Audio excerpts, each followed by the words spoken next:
¿Qué tal, seguidores de Panamá América? Bienvenidos a otra entrevista. En esta ocasión conversaremos con la doctora Ingrid Persky. Ella es uróloga, artífice y presidenta de la Fundación Global de Salud Masculina.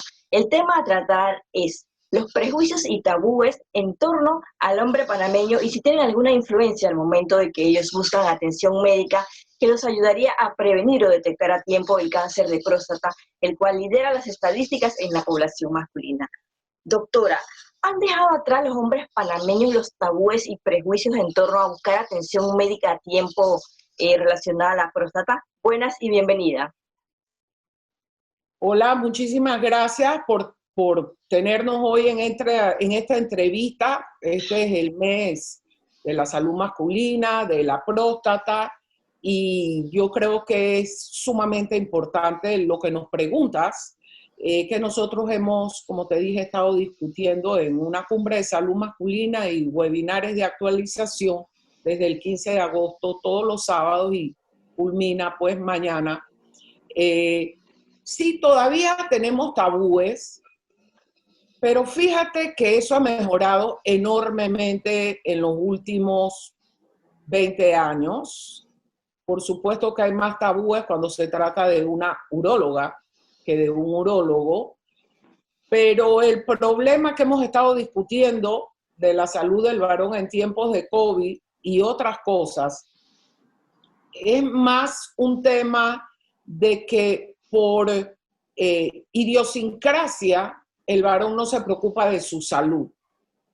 La sociedad espera que el varón sea sensible, que respete pues la carrera femenina, que sea algo compartido, pero al mismo tiempo sigue todavía bajo la temática de que él es el jefe de familia y como jefe de familia tiene que proveer, tiene que estar enfocado en cuidar la familia, en manejarla. Estamos hablando globalmente, o sea, existe una dualidad. Entonces él espera que sea la esposa, digamos, hablando de un núcleo familiar, o la madre o la hermana, que se preocupe de su salud. Sienten un poco que estar yendo mucho al doctor los hace ver débiles. Tú sabes, existe esa filosofía que es lo que al final, en general, hace que a menos que esté muy enfermo, o lo arrastre a alguien, él vaya a buscar tratamiento. Entonces, imagínate cuando hablamos de prevención, que es lo que se debe incentivar. Así como tú tienes que ponerle aire a las llantas y aceite, tú realmente por lo menos una vez al año, inclusive siendo más joven, tú deberías ir al doctor. Y luego existe ya el tabú del tacto rectal, ¿sabes? En una ¿Cómo sociedad. manejan eso los hombres acá en Panamá? Pues fíjate que sí es en Latinoamérica.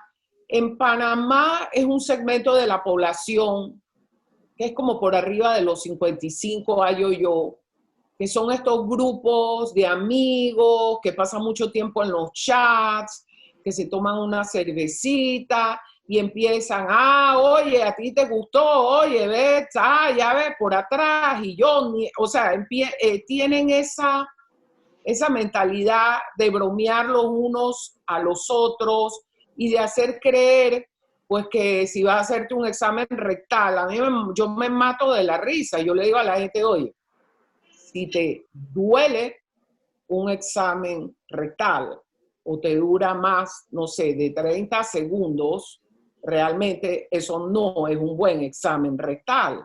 Eso, salvo que tú tengas una patología, se hace con delicadeza, se le explica al paciente, en pocos segundos tú puedes evaluar esa glándula y bueno, la parte terminal del recto, el ano, si hay hemorroides, digamos, otras cosas nosotros también podemos detectar y ya. Y yo no veo ningún paciente que sale caminando prácticamente arrodillado, como a veces ellos mismos me cuentan que sus amigos en los chats les dice que fue la peor experiencia de su vida. Y yo aprovecho para decirles, bueno, debe ser que necesitan una mano delicada de mujer. y así le hago un poquito de propaganda a las urólogas, que pues en su momento pasamos mucha dificultad. Pero Y dígame. en ese sentido, ya que lo menciona, doctora, ¿prefieren los hombres atenderse con varones que con urólogas? Pues en una cierta forma sí pudor, hay un pudor, es incómodo. Yo lo siento también como mujer hacia un varón que me tenga que examinar. Hay un pudor porque no es solo el tacto rectal, que tú estás tan vulnerable en una posición tan vulnerable, pero las mujeres también tenemos exámenes en las mismas circunstancias, sino que tú le tienes que examinar los genitales, sobre todo a todos hay que examinarle el pene, los testículos, porque no se hace suficiente énfasis en el cáncer de testículo, que realmente afecta mayoritariamente por debajo de los 35 años. El cáncer de pene, tienes que examinar el pene, el prepucio, ver si hay lesiones que son contagiosas. Los pacientes que no están circuncidados son los que albergan el papiloma de virus humano, que es el que puede favorecer en aquellas personas que tienen la predisposición, en aquellas mujeres, un cáncer temprano o lesiones en el cuello del útero. Entonces, ir a un uróloga que te tenga que manipular los genitales y además de eso, y estoy así siendo bien cándida, voltearte y hacerte un examen rectal, para mí son mis héroes. Pero, por otro lado, si tú lo ves con otra perspectiva, hay unos que dicen, a mí un hombre no me va a hacer eso. Yo no voy a ir donde un hombre que me esté tocando. O sea que varía mucho, depende de la idiosincrasia del paciente. Y sí te puedo decir algo.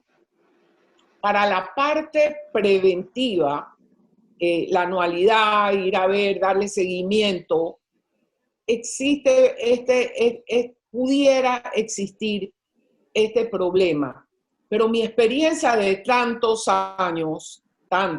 de ser uróloga y médico, es que cuando tú estás realmente enfermo, a ti no te importa el sexo del médico, no te importa nada.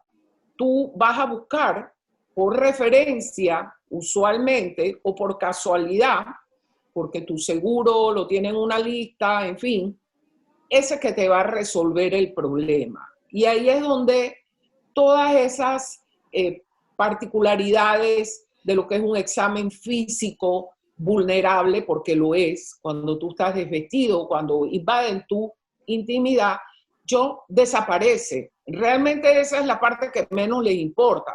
Van buscando quien les resuelva su problema. Y si eso involucra un buen examen físico, tan tranquilos. Y también, por supuesto, depende de cómo tú abordas al paciente, cómo lo calmas, cómo generas una relación de confianza y hacerle ver que pues un examen físico que para nosotros, tanto las urólogas como los urólogos, yo les digo, esto es como una oreja para el otorrino, ¿no? Para nosotros pierde ese significado de la sexualidad.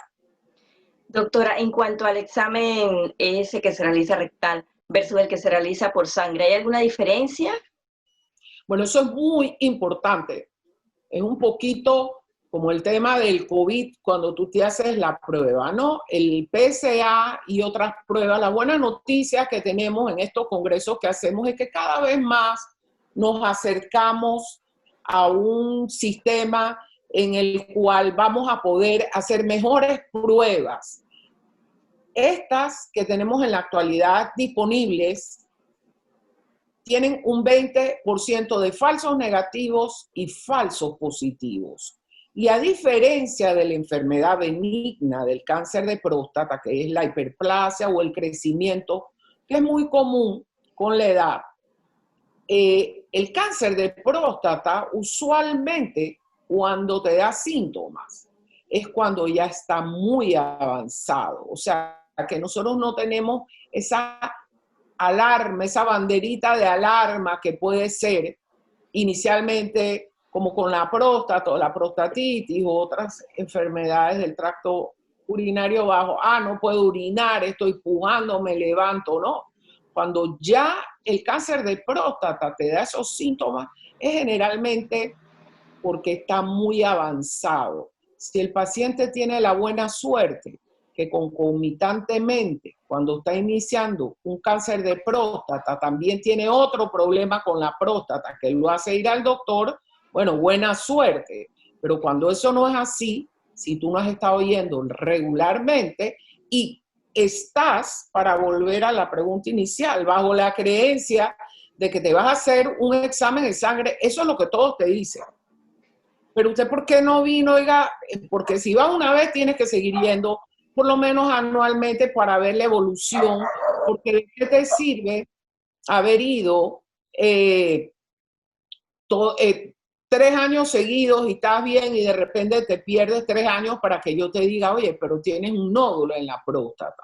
Entonces, el examen está bien, pero también el examen físico que realiza el médico. Eso definitivamente es necesario porque te apoya el diagnóstico que tú quieras hacer. Entonces yo no le recomiendo a nadie que solo se haga el examen de sangre. Pues sí hay otros exámenes rectales que de repente te ayudan, pero yo pienso que es el urólogo el que tiene que evaluar al paciente en su complejidad, en entero, completamente, y eso es lo que nosotros estamos tratando de hacer con nuestra fundación, entender que el urólogo es el médico de cabecera del varón. Porque te explico, el cáncer de próstata, que es el tema que estás hablando, es la principal causa de muerte por cáncer en Panamá. Y sí hemos avanzado, pero todavía no estamos haciendo suficientes campañas para prevenir, para incentivar una cultura de no solo salud prostática, sino salud en general. Que quedó claro en esta cumbre que culmina pues mañana, quedó claro que la alimentación en general, el ejercicio, el estilo de vida, el manejo del estrés, porque es imposible no tener estrés, muchas veces nos motiva, cuando es excesivo nos hace daño, sí previene la aparición del cáncer, sí es un soporte cuando tú ya padeces una enfermedad o el cáncer. Y en el tema de la próstata, eso es una realidad también. O sea que no estamos haciendo suficiente para educar a la población en un estilo de vida que evite la aparición del cáncer. El premio Nobel, que es nuestro presidente honorario, cuenta su historia de que él era un cirujano y un buen día de estar operando cáncer y haciendo cirugías que realmente él veía, pues cómo tenían una incidencia en la vida de los pacientes. Él dijo, yo mejor me voy a dedicar a ver cómo evitamos que haya cáncer, qué es lo que vamos a hacer, cómo vamos a frenar esas células apenas las detectamos, cómo las vamos a detectar. Y ese es el mensaje, ¿no? El cáncer de próstata, a diferencia del cáncer de mama, que se comporta un poco diferente, si tú en tiempo lo operas, él no recidiva. Es así de simple. En tiempo, tú atacas al cáncer de próstata con las diferentes modalidades que hay, que cada vez son más y cada vez más minimalistas, donde tú le reintegras su función urinaria, su función sexual, cada vez mejor, y el paciente puede hacer una vida perfectamente normal. Las recidivas son mínimas y encima, a diferencia que se creía antes, ya a los pacientes a un cierto punto de cáncer de próstata, inclusive les puedes dar testosterona para que eventualmente se recuperen, hagan una vida saludable y se sientan bien, porque no se trata de otra cosa que se habló en la cumbre. No se trata solo de curar una enfermedad, sino de reintegrar a una vida placentera al paciente. En ese sentido, tú también, sobre todo con el cáncer, tú estás en la obligación de explicarle al paciente qué es lo que él quiere, cómo quiere vivir.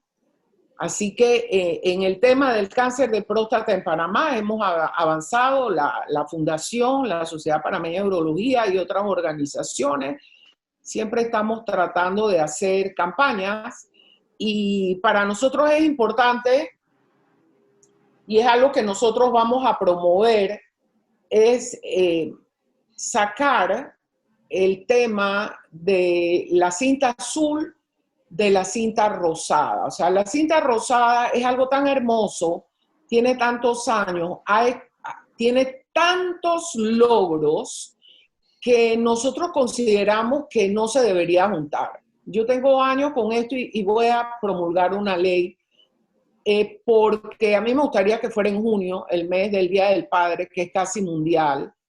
Creo que en el mundo hay otros que es en noviembre. ¿Por qué? Doctora, en este sentido, ¿considera usted que le resta, digamos, visibilidad a las campañas que sean las dos juntas? Por supuesto. ¿Por qué razón tenemos que juntar la campaña de la cinta rosada con la campaña del cáncer de próstata? O sea, como si fuera un apéndice o fuera, son dos temas totalmente diferentes y al hacerlo estamos promoviendo lo que queremos cambiar. Que el hombre está ahí pegado, bueno, como es la campaña de la cinta rosada que ha sido tan exitosa y tan productiva, bueno, vamos a pegar ahí el cáncer de próstata para ver si, entonces es como una incongruencia. El cáncer de próstata es el cáncer de próstata, el varón tiene su identidad. Hay otros tipos de cáncer y no se pegan a ninguna otra campaña. Entonces yo siento que, bueno, mejor eso que nada, pero nosotros sí vamos a tratar de cambiar eso porque la idea aquí es darle relevancia al varón, que él se haga cargo de su salud, no que sea responsable, no que esté esperando que alguien lo carga. Entonces ocurre con mucha frecuencia, lamentablemente, que hay tantas separaciones, que se divorcia el hombre y queda una de las consecuencias peores de un divorcio, es que aquella mujer usualmente, no importa cómo fuera la relación, se preocupaba de alguna manera porque así estamos hechas, los niños, nosotros, los embarazos, nosotros tenemos esa cultura de la salud y quedan estos varones a los 50, 60, sueltos que ni siquiera se les ocurre ir a hacerse su examen de próstata porque era la pareja la que le hacía la cita. Y eso hay que cambiarlo también. O sea, todos tenemos que ser responsables de nuestra salud. Doctora, ¿qué factores podrían incidir o influir en las altas tasas de cáncer de próstata? ¿Es algo genético o es algo de falta de prevención? Bueno, falta la tasa o la incidencia está allí, que nosotros tengamos acceso a esa información es otra cosa, porque se hagan exámenes. Bueno, sí existen grupos como la afrantillana que tienen hasta 50% de mayor posibilidad de enfermar de cáncer de próstata. Los pacientes con obesidad, también existe la familiaridad, así como hay en el cáncer de mama, también si tu papá tuvo cáncer de próstata, si tu abuelo tuvo cáncer, tu hermano, tu tío, tú tienes probabilidad mayor de enfermar de cáncer de próstata. No tanto como ocurre con el cáncer de mama, pero también se da. Entonces, eso también hay que hacer una campaña, porque esos pacientes, esos posibles pacientes requieren tener un poquito más de atención cuando ya llegan a la edad en que tienen que manejar el tema de revisarse de la próstata. Siguiendo esta línea, doctora, coloquialmente o en esos grupos de WhatsApp que usted mencionaba anteriormente, hay creencias, digamos, populares, por ejemplo, bueno, tiene cáncer o sufre de la próstata, eso le pasó por andar de mujeriego. ¿Podría aclararnos estas creencias populares que hay en los barrios y en las comunidades? Bueno, no, sí se ve el tema de si la prostatitis o ciertas enfermedades inflamatorias de la próstata pudieran tener algún tipo de valor en cuanto al desarrollo temprano de un cáncer de próstata o la gravedad de la enfermedad, porque hoy en día lo que estamos haciendo, lo que estamos promoviendo es la medicina de precisión. O sea que, ¿cuál es la componente genética de ese paciente? ¿Qué gen tiene que puede favorecer que desarrolle un cáncer de próstata y qué factores coadyuvan, permiten o promueven que ese paciente que tiene un gen de una predisposición para enfermar de un cáncer como el de próstata, ¿qué va a hacer que realmente se desarrolle el estilo de vida? Y como te dije, el tema de la promiscuidad, solamente si ese es un paciente que, por ejemplo, ha sufrido quizás de muchas enfermedades venéreas, prostatitis, o sea, se estudia el efecto de la inflamación en la próstata. Por el contrario, hay estudios que te dicen que mientras más eyaculaciones tú tengas, nadie está diciendo que vayan una con una mujer diferente.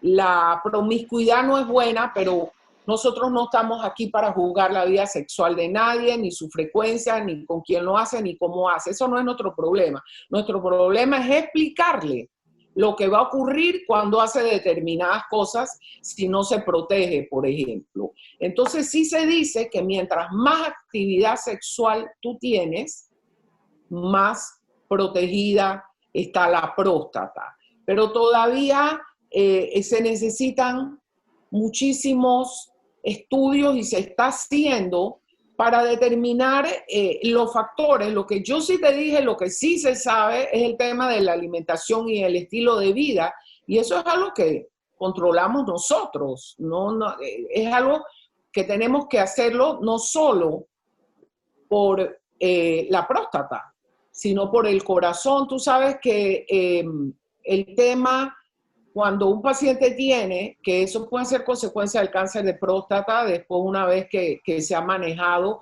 inclusive de la hiperplasia, algún tipo de disfunción eréctil, esa puede ser el primer aviso, el primer signo de que ese paciente está prediabético o tiene una enfermedad cardiovascular.